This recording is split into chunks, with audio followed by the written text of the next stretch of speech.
Hey, welcome back to Mrs. B Reads. We are working on Wonder. This is part 2, told in Via's voice, and this chapter is October 31st on page 109.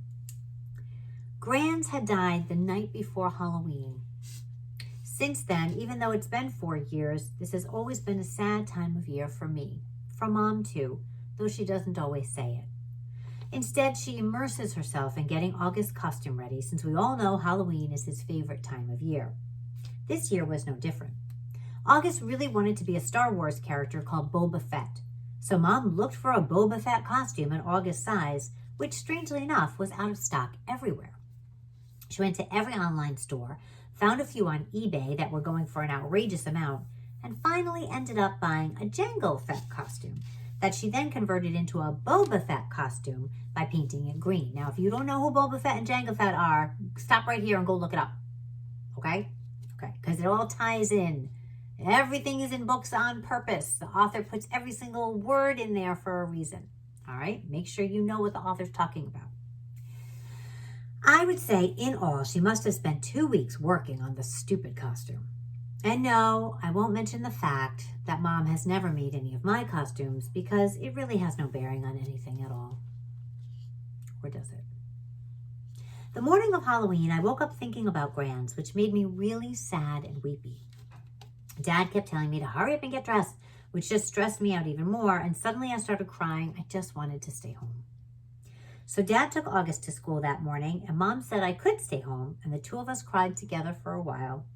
One thing I knew for sure, however much I missed Grands, Mom must have missed her more. All those times August was clinging to life after a surgery, all those rush trips to the ER, Grands had always been there for Mom. It felt good to cry with Mom, for both of us. At some point, Mom had the idea of our watching The Ghost and Mrs. Muir together. Now, if you don't know what that is, go look it up. Which was one of our all-time favorite black and white movies. I agreed that it was a great idea. I think I probably would have used this weeping session as an opportunity to tell Mom everything that was going on at school with Miranda and Ella. But just as we were sitting down in front of the DVD player, the phone rang.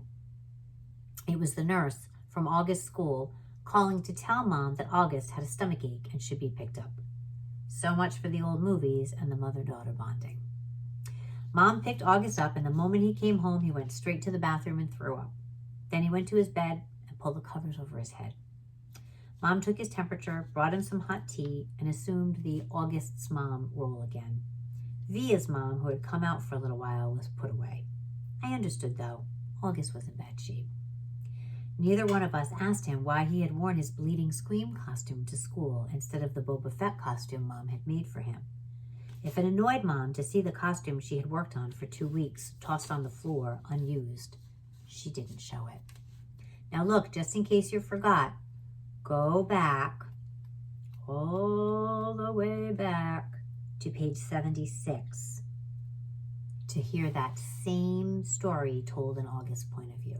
Okay, so this is the second person telling that same story.